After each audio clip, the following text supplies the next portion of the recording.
Les images des femmes et des enfants nigériens sans chaussures, se livrant à la mendicité et encombrant la circulation routière sur certaines artères de Dakar, telles que récemment montrées par une chaîne de télévision, ont été un grand choc pour nous tous.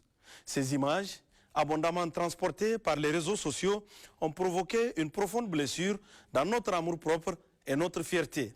Nous fûmes tous envahis par un sentiment de honte et de réelle désolation, nous interrogeant sur ce qu'un tel phénomène peut bien signifier. Passé le choc, nous avons dû nous résoudre à regarder l'ignominie en face et nous rendre à l'évidence. La mendicité dont il est question a un label. Il s'appelle Kanché, car à l'heure de vérité, il faut appeler un chat un chat. Nous avons fait beaucoup de roufa-roufa, ça n'a servi à rien.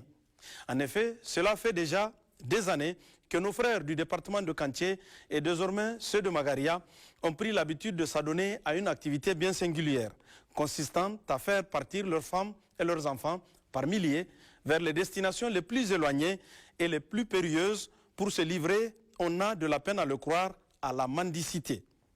À mesure que le temps a passé, cette activité a pris de l'ampleur et la fonction créant l'organe, c'est toute une ingénierie qui s'est mise en place. La mendicité est devenue une activité lucrative, criminelle, avec ses réseaux transnationaux complexes. Aujourd'hui, bien des villes du nord de l'Algérie et des capitales des pays de l'Afrique de l'Ouest sont investies par des grappes de femmes et d'enfants nigériens vivant dans des conditions infrahumaines.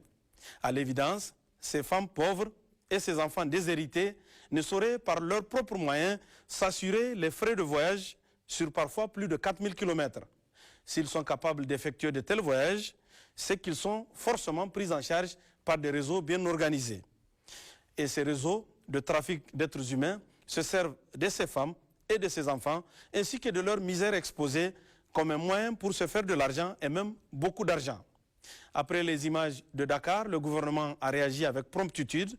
Ce week-end, en 2 vols, ce sont 1053 personnes qui ont été rapatriés de Dakar, dont 478 enfants, 413 femmes et 162 hommes. Une partie importante de ces personnes sont ressortissantes de Kanché, il faut le dire, les autres venant pour l'essentiel de Magaria.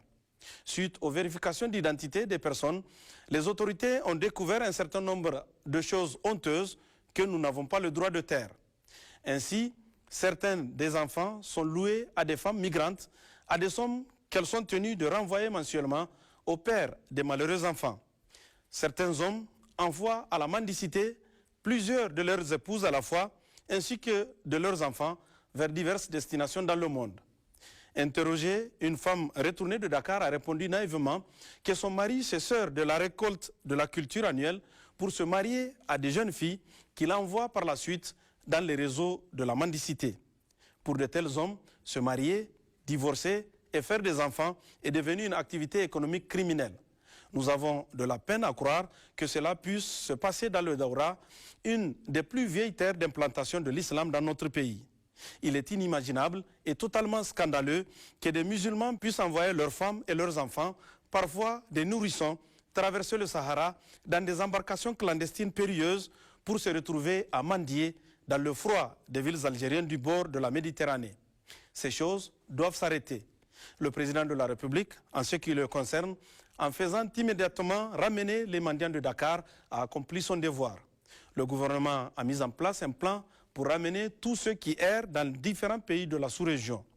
Mais il ne suffit pas de les ramener pour les voir, comme par le passé, dès le lendemain, tomber dans le circuit des réseaux criminels, prompts à les retourner d'où ils viennent.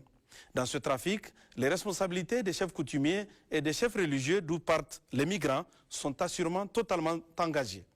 Les autorités municipales et les autorités administratives portent elles aussi une responsabilité coupable dans ce naufrage de l'honneur, de même que nos forces de sécurité en charge de la surveillance du territoire.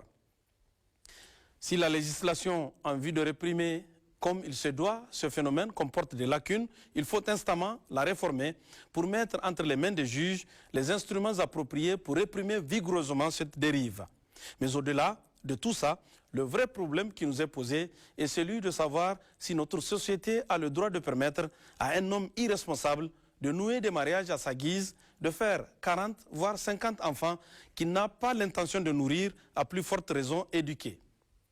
En 1960, nous étions le 3e pays le moins peuplé de l'Afrique occidentale française. Aujourd'hui, nous sommes le deuxième pays le plus peuplé, juste derrière la Côte d'Ivoire, que nous allons dépasser bientôt. Cette croissance démographique, mise en rapport avec notre économie, est une dramatique équation qu'il nous faut résoudre. Faute de quoi, nous serons condamnés à envoyer notre trop-plein de nous-mêmes vers nos voisins proches et lointains. Être exportateur de misère est un pari impossible. Le président Kounché avait perçu le problème en 1981 déjà, lorsqu'il avait lancé son appel de Matamai sur la nécessité de réduire notre natalité. Comment ne pas penser à lui aujourd'hui et comment ne pas se remémorer les mots justes qu'il avait utilisés pour nous alerter sur les menaces auxquelles nous étions exposés. Le président Bazoum se doit de reprendre les choses telles que l'appel de Matamai les avait énoncées. Mais cette fois-ci, pour que nous agissions, et ce de façon rigoureuse, en commençant par réprimer sévèrement tous les pères infâmes, les acteurs des réseaux criminels de la traite des personnes et les responsables laxistes et incompétents identifiés à tous les niveaux de responsabilité. La pauvreté n'est pas une fatalité. Pour cela, nous devons promouvoir l'éducation telle que le préconise le président de la République.